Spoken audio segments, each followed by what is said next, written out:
Okay, let's do this. This morning, we're going to be having this topic called Championing Life, where we're going to be talking about, as you've probably seen here a little bit with Teresa, that we, as human beings, we value life. You know, before born, after born, we value life. And a big criticism upon those of Christian faith has been, you care a lot about these little babies before they're born, but where the heck are you after they're born? Where are you for these moms? Where are you? That's an honest critique, and it may be valid as well.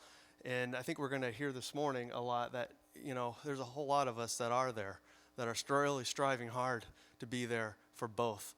This morning, I want to introduce first is Chrissy Aguiar, who's the executive director at Modesto Pregnancy Center. And then after Chrissy, Lynette Stime is going to come up with Bethany Christian Services, and they're going to share their heart with you this morning. So without further ado, Chrissy, come on up. Let's welcome Chrissy.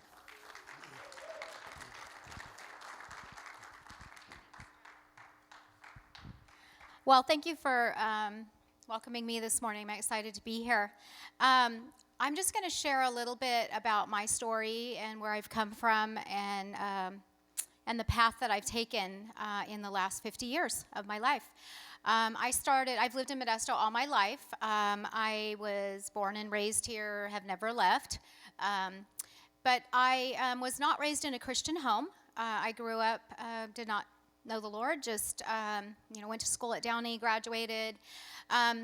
Graduated early. When I was 18, I started to date my current husband, my boyfriend at the time, Dennis. Very quickly, we moved into a physical relationship, and I became pregnant. I remember going to him with the news that I was pregnant, and he was raised in a very, very strict Catholic home. And, of course, I was raised in a home with no faith. So, basically we kind of weighed that option and said, let's go to my parents and share this with them and see what they say.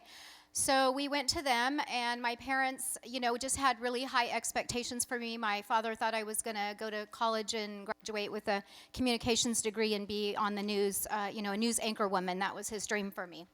So anyway, that just kind of got blown out of the ballpark when I came and shared with them that I was pregnant. And I remember the first thing they said to me was, you can't have this baby. We have high dreams and expectations for you, and you need to go to college, and you're going to have this baby, and he's not going to stay with you. He's going to leave you, and then basically no one's going to want you. You're going to be used, baggage, and you're going to have a child, and so we just really recommend that you terminate this pregnancy. So we did. I went back to Dennis. We talked about it, and we felt like the best thing to do at that time was listen to my parents and to terminate the pregnancy. We did that and continued to date, which we kind of defied the odds, because when a couple goes through an abortion, normally what happens is they break up. They don't stay together. And I don't know the statistic offhand, but it's extremely high that they don't stay together. Well, we did. We continued to date for another 5 years, kind of off and on. We had some breakups, but we always came back. And about 5 years later, here we are, about 6 months away from a huge wedding that we're planning. The dress had been ordered, the invitations. We're excited. We have about 400 people that are going to be invited to this big wedding. And I become pregnant again. So I remember this time really thinking through that situation and how that affected me. As much as I tried to say it was a woman's choice, she could do what she wanted, I really remember the pain of going through an abortion the first time. So I remember coming to him and sharing that I had done a pregnancy test and I was pregnant again. And he said to me, Chrissy, we are 6 months out from a wedding, and you can't possibly do this. What is this going to look like? You're going to be walking down the aisle 6 months pregnant in this beautiful white wedding dress. What are people going to say? What are they going to think? And I remember holding my stomach at that time and saying, I love this baby. I don't want to do this again. And really praying to a God that I didn't know, and just said, help me. I don't know what to do. I don't want to make this decision. And I think secretly praying that I would lose the baby so that I didn't have to make the choice. Never did an option of adoption play into my mind. Never did, that was not presented to me, neither by my husband as an option, my parents. Not many knew that I was pregnant, but no one did come to me and present that option of, there's another way. You don't have to do this.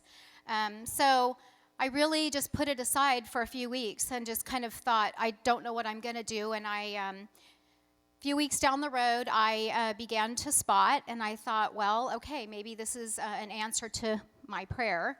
And ended up making an appointment at the local abortion clinic to go in, and mainly to be seen, but I was there kind of on a borderline to make a decision. And I remember going in, and as I was there laying on the table, the nurse came in and she said, which again is not something that is normally said to a woman who's in an abortion clinic laying on a table, I guess contemplating a decision. She said, we can do an ultrasound, and if there's a heartbeat, you have a viable pregnancy. This doesn't mean that you're going to lose this baby. So if you'd like us to do that, we can do that. I do believe at that time that was intervention for me, that was a choice. And I remember laying on that table just thinking, here I am at the crossroads. It's either life or death. I'm going to make this choice again. And unfortunately, I made the choice a second time to end my child's life. Fast forward from that time, 5 years, we get married, fast forward 6 months, we get married. About 5 years beyond that, we have 2 children. We're excited, and I am invited to attend a church service. We began attending, and my family, my children, my husband, and I accepted the Lord at a little church on the outskirts of Modesto. And I feel at that time the Lord really began to work on my heart as far as the choices that I had made. And I quickly really just came to a place where I was recognizing that I needed healing in my life from this. I found Modesto Pregnancy Center. There's a study that's offered there for women that have been through abortion. It's a post-abortion study. I went through that Bible study, walked through the aspects of what I had done, and basically came out of that a healed woman, a free woman, and have continued to heal through that process. I'm a process in work. So came to the end of that and really just started to change my life completely and to share my story so that people would recognize that this is a hard choice. When you know of a woman that's facing an unplanned pregnancy, that adoption is a choice that's there, and that it needs to be offered as a choice to a woman who feels like she's in a crisis place and there's nowhere to turn except for abortion or parenting. So I'm excited today to be here because God has really brought me back around to Modesto Pregnancy Center. In the last year, I was chosen as the new executive director, so I'm there now. He opened that door so that I could give back and be a part of that center, and so I'm excited for that. I'm also excited that I've come from 20 years in adoption work at Family Connections Christian Adoptions. I was there for 20 years before coming to the pregnancy center, and so I really just feel like the path was laid out before me for this place that I am at today, and I'm so excited to be here. Today, the hope is that, anyone facing the situation that I have faced at this time might be interested or want to learn more about open adoption. We're going to see about 3 brief ads that are going to depict the choice of adoption in a positive way, which wasn't really anything that was ever offered to me many years ago when I made this choice. And after they're done, Lynette is going to share about Bethany Christian Services. So I'm really excited to welcome her up, and I just want to thank you so much for hearing my story. And if you ever come across someone in the same position that I was in and that person shares with you, please present the option of adoption, because what a blessing that is in a family's life. Thank you.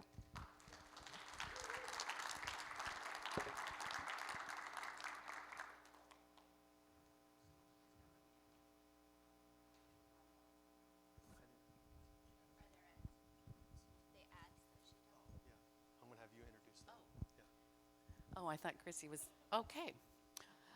I'm Lynette Stime, and I'm the branch director of Bethany Christian Services, Pregnancy Counseling and Adoption Ministry. And to highlight what Chrissy just discussed, we want to promote and encourage people to consider adoption. And so I think we're going to run those ads. We have 3 30-second ads that we're hoping to change the culture and attitudes about adoption by airing this kind of thing. So I think if we're ready, are we ready? Okay, then I'll come back up.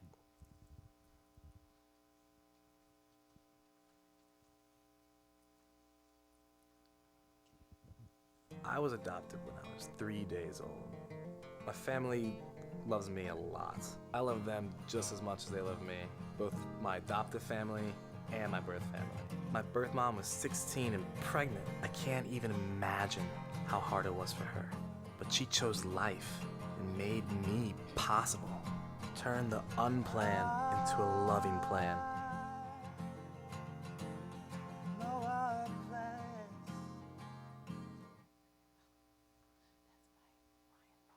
Adoption is more common than you think. I'm Kwani and I'm adopted. I'm adopted. I'm adopted. I'm adopted.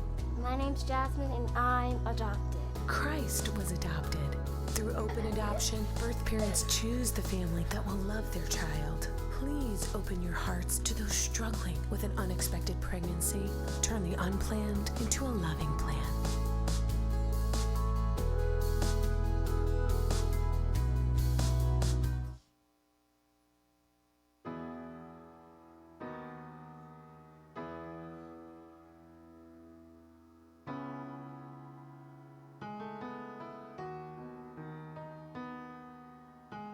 I'm Isaiah and I'm adopted. I'm Maddie and I'm adopted. My name is Mina and I'm adopted. My name is Destiny and I'm adopted. Turn the unplanned into a loving plan.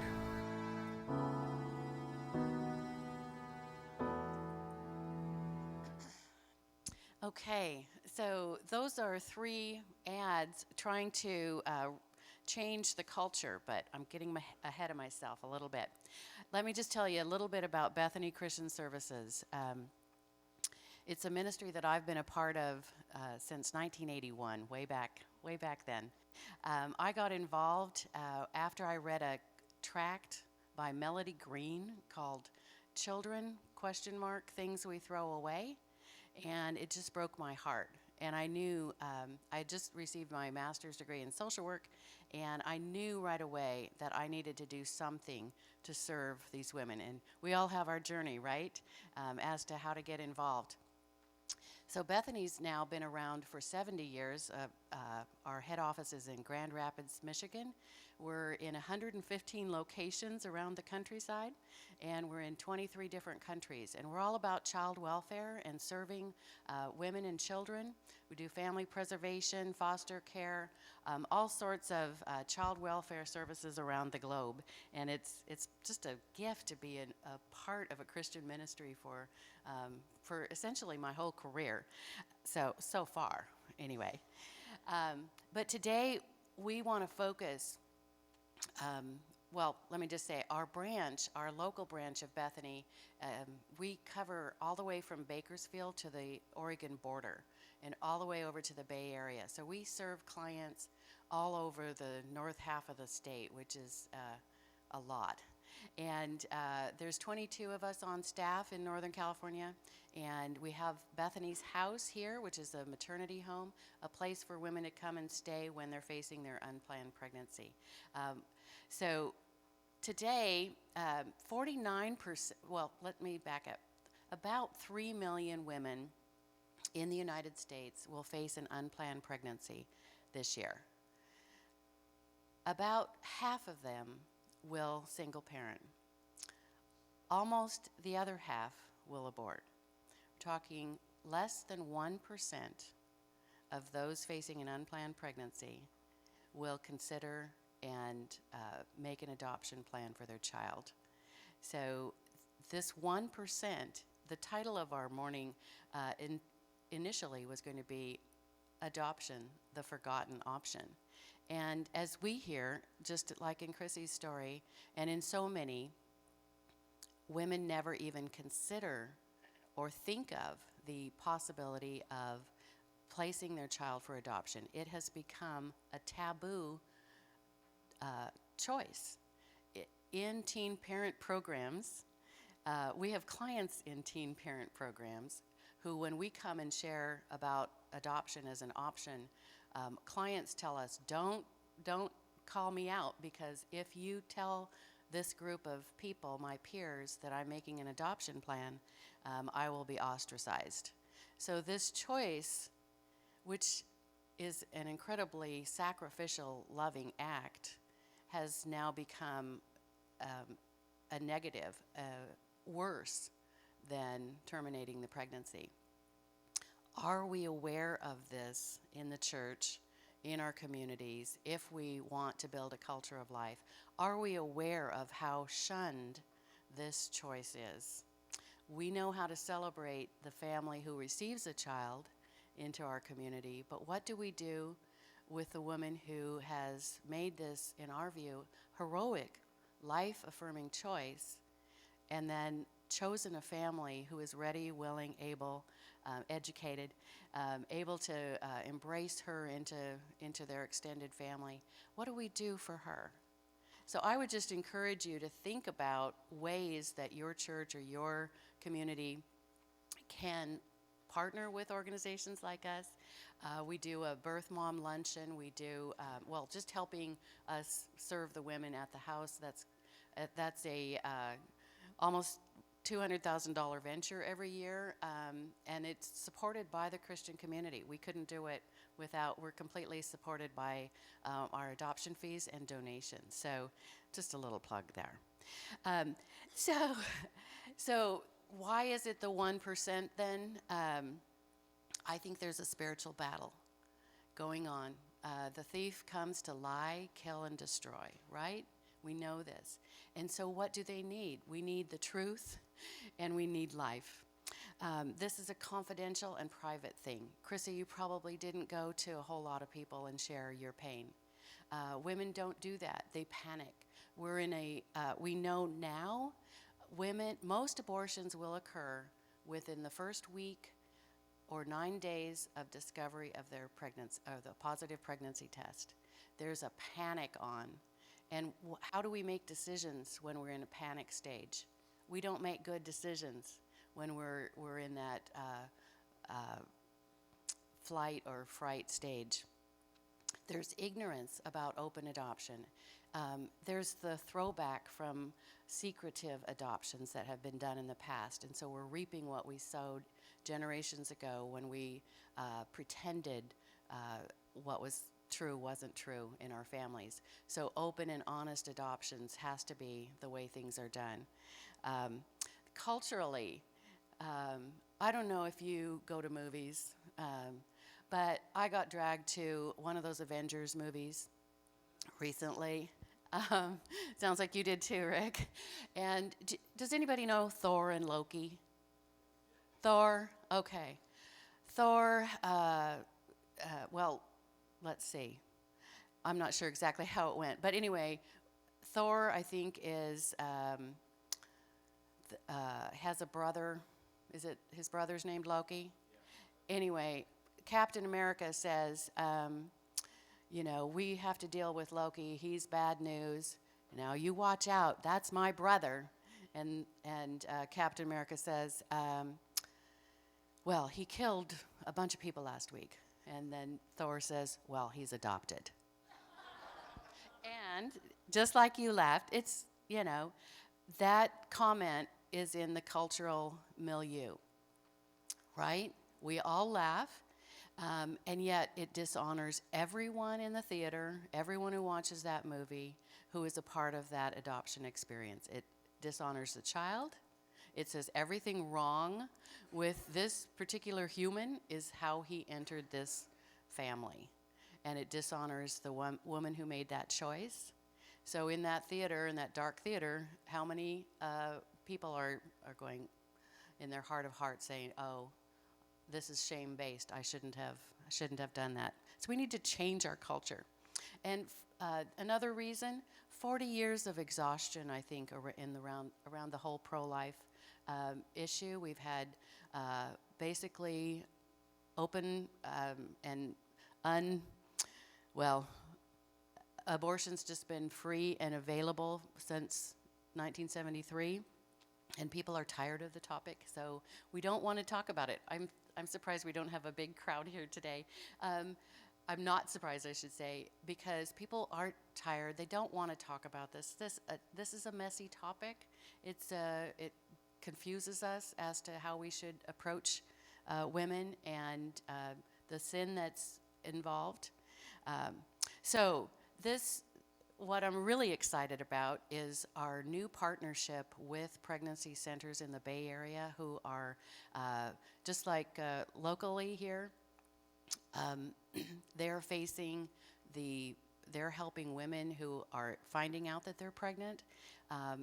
One of the centers in the Bay Area is called Real Options, and they have a new strategic plan to be located right across the street from Planned Parenthood. And what they have decided is they needed an adoption consultant right in their facility. So before the young lady leaves the center, having received the news of a positive pregnancy test, she will be given the opportunity of learning about adoption on site. And Chrissy and I have talked about how we might be able to partner with her in a more effective way so we can help. Because we don't want any woman panicking and making that decision to abort a child that she will regret that decision later on. We hear it all the time. Women who have made an abortion choice in her past and then regret that and want to make an adoption plan for a second pregnancy. So what can you do? We have material on our table over here. I'd encourage you to pray first and consider how is the Lord touching your heart about what you can do, how you can talk about this option, how we can help change that 49% of abortions to less than that, add the 1%, maybe at 2%, maybe 3%.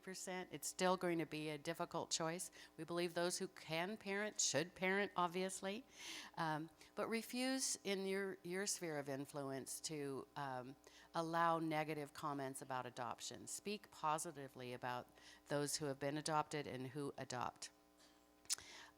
Once a month, we do a luncheon at our office, just a chance to come learn about our ministry and open adoption.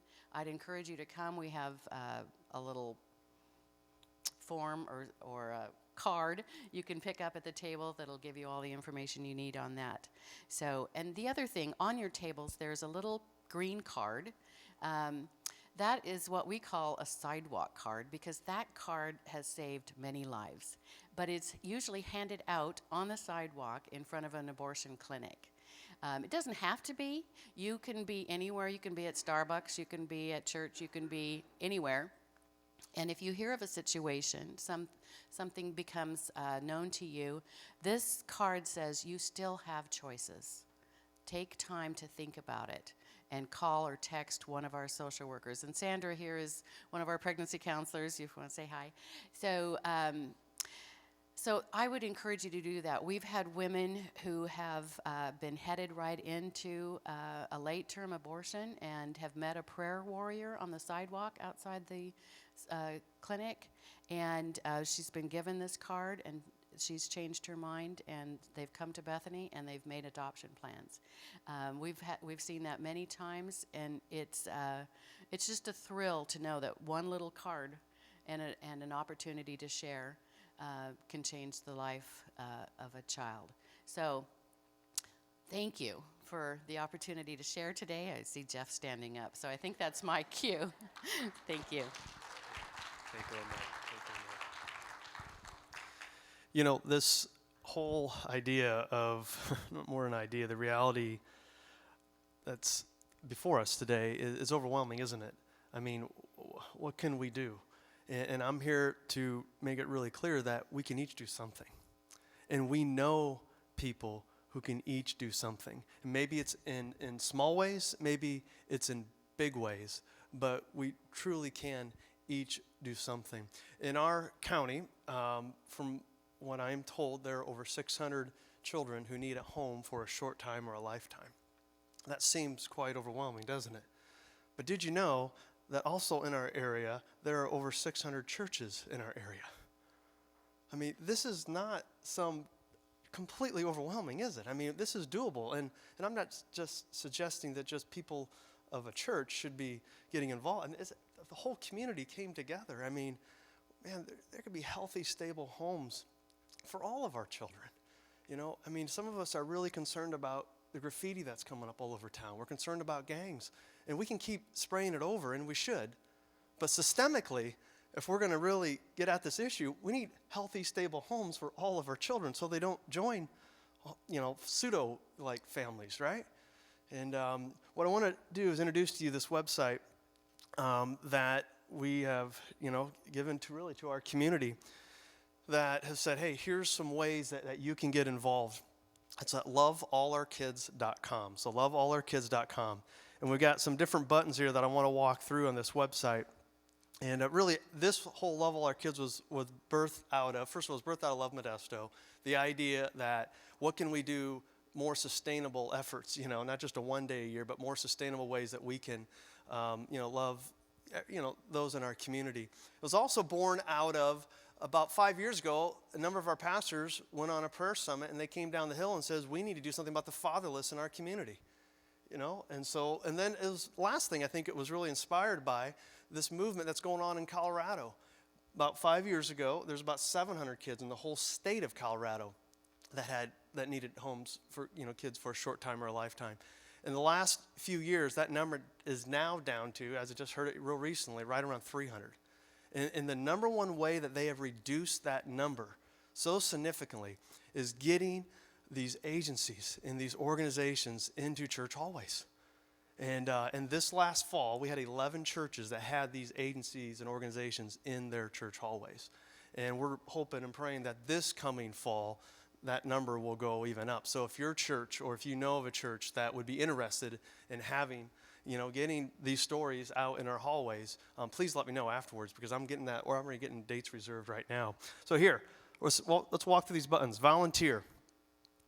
How many of you know anyone that is fostering or adopted or have adopted? Okay, about everybody. Here's some ideas that you can do to help those people, supporting those who do, providing friendship and encouragement, babysitting, tutoring, sharing helpful information, donating items, advocating. Boy, I sure wish my wife and I had people like that, more of those kind of people a few years ago when we went through this. That is some ways that we can all do something. Comfort kits. On your table, there's this flyer. Over 130 of these comfort kits have been put together and given directly to the county and to our CPS workers, and they have given these away. And the impact that is being made when a kid on a minute's notice is saying, you are moving to another home, and given a kit like this of a little teddy bear of some essential items that child can take with them, the impact is incredible. We can each do something. This is something that so many people are doing. Suitcases. Anybody have any extra suitcases at your house that you're not using that are in good shape? Most of our children, when they're moved from a home, they have a black garbage bag where they put all their belongings in. Can we maybe donate extra suitcases, maybe some dignity and some practicality when they're moving? And then on this, there's some local organizations that you can volunteer with here on there as well. So that's the volunteer component. Second thing is foster care adoption. This is a big way, okay? I'll be honest, it's a big way, it's a big commitment. We've got a bunch of organizations that are here today and some others that are on here, some reputable, incredible organizations in our community that are doing foster care adoption. And we're not just going to tell people, hey, you need to foster and adopt. We also want to support those, and so we've got these support groups as well for those of us that are going through this, because it's hard. It's not easy. And so we're here to support you going through it as well. Safe families. Safe families is basically this. It's not foster care. It's not the commitment of foster care and adoption. It's providing a home for a child, maybe for 2 nights, or maybe a month, or a short period of time, so the kid does not have to go into the system. Maybe mom is going into surgery and she has nowhere to place her children. But maybe it's a family like yours that say, hey, I could take a child for a couple nights. And I could do that. I think of my in-laws. They're not at the point, they don't need to be fostering and adopting in their lives right now. But the idea of being a safe family is so attractive to them. It's like, that's something that we can do, that we can be a part of. And then the last thing I want to make mention is this trust-based parenting seminar. And this flyer is on your table. Really, really excited about offering this to our community.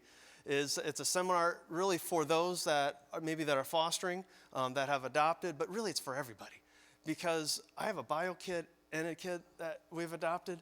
I'm telling you, they're both crawling up the walls. And the principles that are offered in this training has been so helpful, for both of my children. I know it will be helpful for children you know. So we're excited that our county here is going to be mailing this to every one of their licensed parents, adoptive parents, social workers. I mean, all our agencies are all on board. And I hope that you'll help, any families that wow, they're struggling, they're sinking, and you need some help. You need some tools, some practical tools. There's nothing better out there to help really us in like this kind of parenting seminar. The research and that these guys have done is absolutely the best that is out there. So that's our website, and that's hopefully will be a great resource to our community, those in the church, those outside the church, to really be a help to them. This is what I want to do at our tables for just a couple minutes. What did you hear today? What spoke to you today? What's something that maybe you're going to apply coming out of today? So take a couple minutes at your tables and just discuss that among yourselves.